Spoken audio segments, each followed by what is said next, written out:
Ya, Assalamualaikum sobat sekalian, bertemu kembali dengan tmcvlog.com. Udah lama banget saya ingin membuat podcast kayak gini. Kita akan bicara di podcast mengenai MotoGP di channel TMC Vlog kali ini. Dan kita akan memulai kembali di seri keempat Grand Prix 2021 di Jerez, sirkuit yang secara umum berada di bagian paling selatan dari Eropa. Nah, gitulah teman-teman sekalian. Nah, bicara tentang Jerez, kenapa Jerez selalu dijadikan seri-seri awal? Karena memang posisinya yang berada di daerah selatan, dimana posisi daerah selatan dari Eropa itu punya kecenderungan untuk lebih panas duluan bila dibandingkan dengan bagian-bagian Eropa yang lainnya, sehingga secara umum kondisi treknya bisa jadi lebih ideal untuk dilakukan balapan, terutama kayak di MotoGP. Nah, jadi seperti itu. Nah, boleh dibilang ini adalah seri keempat. Setelah seri pertama kita bisa lihat di Qatar gitu ya, dimana Maverick Vinales juara di situ, lalu dilanjutkan dengan seri Doha ya, pada dasarnya sama di sirkuit Losail Qatar juga, dimana Fabio Quartararo menang di situ. Dan terakhir kita bisa lihat juga di Portimao yang merupakan salah satu sirkuit yang berjenis up and down gitu ya, kayak roller coaster, di mana di situ juga Fabio Quartararo berhasil menjadi atau meraih podium pertamanya. Dan ini adalah seri Jerez di mana boleh dibilang sangat berbeda bila dibandingkan dengan Jerez 2020. Di mana Jerez 2020 itu kita bisa ingat di tahun 2020 waktu itu mereka memulai di pertengahan tahun, situasi jauh lebih panas sampai gitu ya, menghadirkan beberapa problem khususnya untuk Yamaha M1 di luar dari permasalahan klep yang mereka peroleh pada saat itu. Dan memang boleh dibilang pada saat itu 2020 itu kondisinya benar-benar overheat banget, panasnya berlebihan banget, sehingga panas berlebihan ini menghasilkan beberapa efek yang kurang bagus, khususnya sih memang untuk motor-motor berjenis inline 4 gitu ya, atau 4 silinder segaris. Nah, di Jerez 2021 ini boleh dibilang sedikit berbeda, di mana kondisi treknya terutama suhunya jauh lebih rendah bila dibandingkan 2020. Nah, yang cukup menarik yang saya bisa lihat di sini adalah betapa impresifnya Fabio Quartararo ya, dimulai dari hari pertama, yaitu hari Jumat kemarin gitu ya. Race pace-nya boleh dibilang bagus banget dan sangat-sangat konsisten. Terlepas dari fakta bahwa di Free Practice 2 Fabio Quartararo tuh hanya menempati tempat kedua gitu loh teman-teman sekalian, dengan lap time 1:37.387 di bawah lap time-nya Pecco Bagnaia yang menjadi pembalap tercepat di Free Practice 2. Namun gitu ya, setelah saya coba unduh data dari MotoGP.com mengenai data analisisnya yang mengenai lap time di setiap ketika pembalap itu melakukan lap gitu ya, Pecco Bagnaia boleh dibilang sih walaupun dia menorehkan lap time yang begitu cepat di akhir sesi Free Practice 2 menggunakan ban soft gitu ya, namun secara umum pace-nya sih boleh dibilang nggak terlalu extraordinary gitu ya di bagian-bagian run pertama dan run keduanya. Namun kalau kita lihat race pace beberapa pembalap di bawahnya kayak Fabio Quartararo dan juga pembalap Aprilia Alex Espargaro, itu boleh dibilang race pace-nya boleh dibilang cukup kenceng gitu loh teman-teman sekalian. Nah, saya nggak mau terlalu banyak bicara, kita langsung aja ke data gitu ya. Kayak misalkan teman-teman bisa lihat data dari 3 run yang dilakukan oleh Fabio Quartararo. Di 2 run pertama dia menggunakan ban medium yang diperkirakan merupakan ban yang akan ia pilih ketika race day nanti di hari Ahad. Nah, jadi seperti itu loh teman-teman sekalian. Dan kalau boleh kita lihat, itu race pace-nya benar-benar sangat konsisten, di mana dia menorehkan 1:38, komanya kecil banget gitu, di bawah 0,5. Jadi 1:38 di bawah 1:38,5, boleh bilang seperti itu loh teman-teman sekalian. Dan itu konsisten antara run pertama dan run kedua. Fabio Quartararo dalam debrief semalam bersama para jurnalis MotoGP termasuk saya juga, mereka bilang bahwa sebenarnya setupnya sih belum terlalu sempurna untuk race. Mereka bilang bahwa Quartararo dan timnya masih memiliki semacam kayak margin untuk peningkatan motor Yamaha M1. Nah, jadi seperti itu loh teman-teman sekalian. Namun yang boleh dibilang cukup menarik dari Fabio Quartararo adalah semenjak race seri pertama di Qatar, boleh dibilang dia merupakan salah satu pembalap yang konsisten banget tampil bagus di setiap serinya. Ya memang dia tidak juara di Qatar, namun boleh dibilang dia juara di Losail dan dia juara juga di Portimao. Baik di Losail dan Portimao itu kecenderungan bahwa dia tuh akan cepat pada saat race day itu udah mulai terlihat semenjak di hari pertama, yaitu hari Jumat. Terutama lagi di free practice 2, di mana free practice 2 boleh dibilang hampir di semua seri itu cukup merepresentasikan ya kondisi cuacanya, kondisi tracknya itu sama dengan pada saat race, baik itu suhunya, jamnya dan segala macam. Dan boleh dibilang itu merupakan salah satu insight awal gitu ya, kalau kondisi cuacanya sama-sama kering atau sama-sama basah, itu merupakan insight awal bagi pembalap untuk melihat seperti apa sih potensi dari motornya bila dipakai pada saat race day nanti. Dan memang pada saat mulai dari dua Grand Prix dan juga Portimao Grand Prix, saya dari awal sudah melihat bahwa memang Fabio Quartararo itu benar-benar konsisten. Dan bahkan pada saat press conference post race di Portimao, saya langsung menanyakan Fabio Quartararo di press conference pada saat itu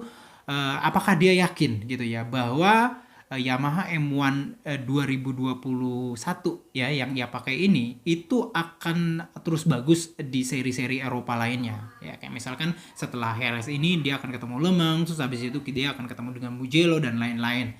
Dan jawaban Fabio Quartararo itu boleh dibilang cukup percaya diri banget sih ke saya waktu itu. Dia bilang bahwa dia yakin banget bahwa Yamaha M1 yang ia kendarai sekarang sudah merupakan, boleh dibilang memiliki base setup. Base setup itu artinya dia sudah memiliki setup dasar yang bagus, sehingga pada saat dia berpindah-pindah sirkuit dengan perbedaan karakter sirkuit, dia hanya akan melakukan kayak semacam setup minor untuk kayak misalkan jenis tikungan, terus habis itu apakah ada perubahan elevasi dan segala macam gitu ya.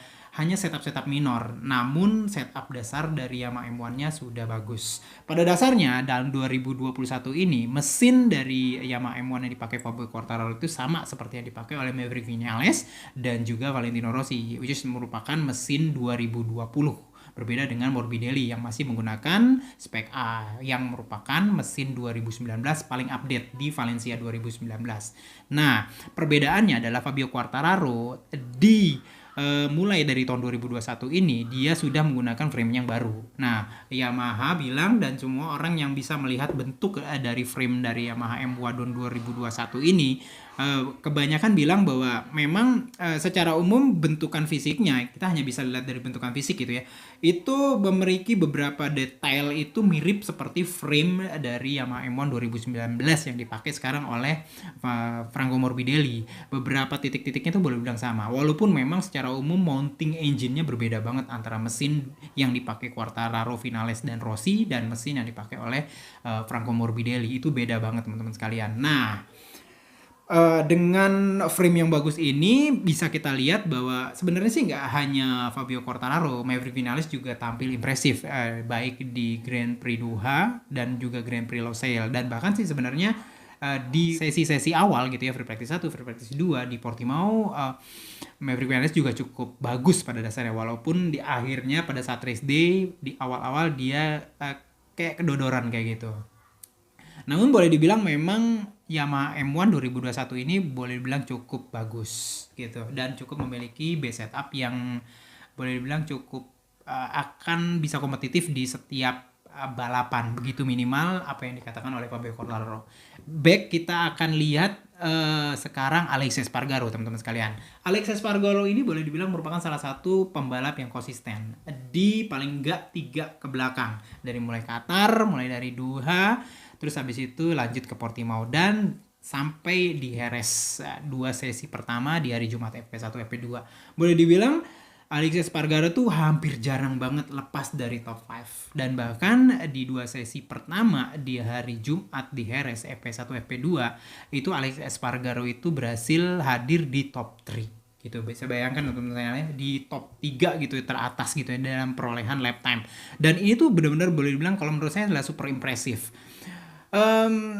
Aleix Espargaro sih sebenarnya dia bukan pembalap yang super extraordinary banget gitu ya, boleh dibilang. Dia tuh bukan kayak yang sosok kayak Jorge Lorenzo, dia bukan sosok yang kayak Valentino Rossi atau dia seperti Marc Marquez atau Fabio Quartararo atau Maverick Vinales, usianya juga udah cukup dewasa banget gitu ya. Namun yang kita bisa lihat adalah karena mesin ini boleh dibilang sangat-sangat baru untuk 2021, di mana Aprilia itu mengubah derajat jarak antara V-nya itu dari sekitar 60 sampai 75 derajat itu sekarang menjadi sama banget seperti yang dipakai oleh mesin V4-nya Ducati, Honda gitu ya, dan juga KTM, yaitu dia menggunakan 90 derajat. Massimo Rivola dan juga pejabat-pejabat Aprilia lainnya memperkirakan bahwa memang dengan sudut 90 derajat ini mesin dari Aprilia tahun 2021 ini jauh lebih smooth, sehingga pembalap sendiri bisa menghandle karakter dari mesinnya ini. Dan no wonder kita bisa lihat juga Alex Espargaro bisa super konsisten, dan bahkan jika kalau sobat sekalian lihat gitu ya, lap time dari Alex Espargaro di Free Practice 2 itu boleh bilang super impresif banget, dan ini lebih impresif dari lap time yang dilakukan atau ditorehkan oleh Fabio Quartararo. Bisa bayangin 1:37, kecil, dan itu dilakukan sekitar 3 kali berturut-turut. Which is ini adalah lap time yang ini ada deretan lap time yang bahkan Fabio Quartararo sendiri tidak lakukan pada saat Free Practice 2 kemarin gitu. Tapi dilakukan oleh Alex Espargaro. Memang sih ini baru hari Jumat gitu ya, dan ini tuh baru free practice, dimana tidak menghadirkan banyak adrenalin tinggi. Karena apa? Karena pembalapnya tuh keluar sendiri-sendiri ke track, nggak ada persaingan head to head, terus habis itu body to body contact itu nggak ada gitu di sini. Dan tanda kutip ya, nggak ada sebenarnya body to body contactnya.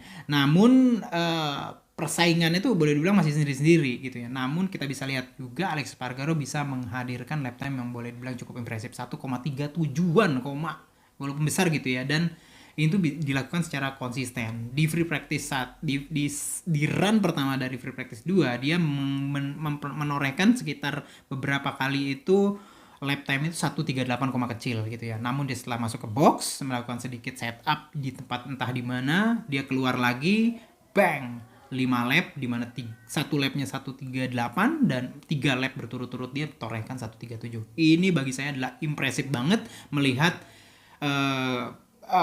siapa Alex Espargaro gitu ya, yang boleh bilang selama ini tuh nggak terlalu diunggulkan. Terus habis itu sosok dari mesin V4 dari RSGP sendiri ya boleh bilang sangat-sangat baik banget di 3 atau 4 race pembuka dari MotoGP ini gitu loh teman-teman sekalian. Dan kalau misalkan kita bisa lihat lagi, memang secara umum sih ya, secara rata-rata Alex Espargaro ini kalau menurut saya boleh dibilang yang merupakan yang paling konsisten ya. Lap time-nya bagus banget gitu ya. Memang ada yang lebih bagus dari dia, yaitu Franco Morbidelli. Cuma Franco Morbidelli hanya melakukan 6 lap time bagus dari segitu banyak ya. Dari segitu banyak lap time-nya dia hanya melakukan lap time bagus 6 kali. Sementara kalau Alex Espargaro kita lihat bisa ada 8 kali. Dan memang yang super impresif adalah Fabio Quartararo, di mana dia melakukan 1:38, kecil itu selama sekitar 11 lap teman-teman sekalian. Kalau Alex Espargaro masih 8 lap gitu ya.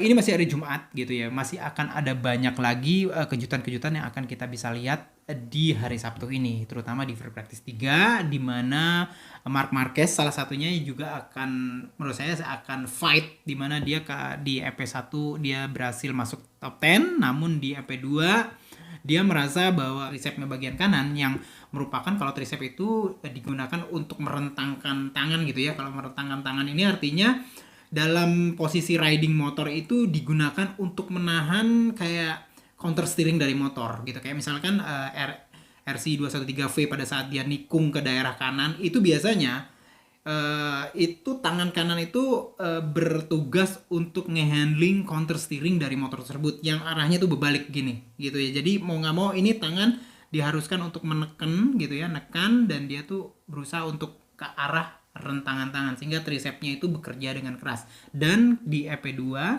Marc Marquez merasakan bahwa ada kekuatan ototnya yang sedikit berkurang di Free Practice 2, sehingga dia berpikir bahwa dia lebih nggak terlalu menghambur-hamburkan tenaga di Free Practice 2, khususnya di tangan kanannya dia, di lengan kanannya dia akan berusaha untuk memaksimalkannya di sesi hari Sabtu ini. Kita bisa lihatnya aja nanti kayak apa. Dan juga karena dia sudah tahu di mana kelemahannya dia ada di sekitar otot baik tricep maupun bicepnya di lengan kanannya, maka sepertinya sesuai dengan apa yang diberitahukan oleh Marc Marquez dalam The Brief semalam, dia nggak akan terlalu banyak forsir tenaga kayak di seri Heres ini gitu ya. Dia akan forsir, dia akan push ketika pada saat dia butuh, terutama pada saat race nanti. Kita akan lihat nanti strateginya di free practice 3, free practice 4, dan juga kualifikasi hari Sabtu ini untuk bisa melihat bakalan seperti apa Marc Marquez di race seri Heres 2021 ini gitu loh. Heres boleh dibilang merupakan salah satu yang impresif banget. Karena apa? Karena kita tahu sebelum Marc Marquez crash lalu cedera di tahun lalu itu, kalau kita bisa ingat tahun 2020 itu dia sempat out wide pada saat race Heres 2020, lalu turun ke belakang di daerah posisi belasan kalau nggak salah, lalu dia sedikit satu demi satu udah kayak orang ngamuk gitu ya pada saat itu, sehingga posisi terakhir itu kalau nggak salah sih ada di posisi 3 persis di belakang Maverick Vinales. Namun sayang dia menyentuh daerah garis-garis putih di bagian pinggir dari trek sehingga dia jatuh. Sebenarnya jatuhnya nggak masalah, cuma pada saat itu setelah jatuh lengan kanannya tuh bertabrakan atau berbenturan dengan motor, dan itu menyebabkan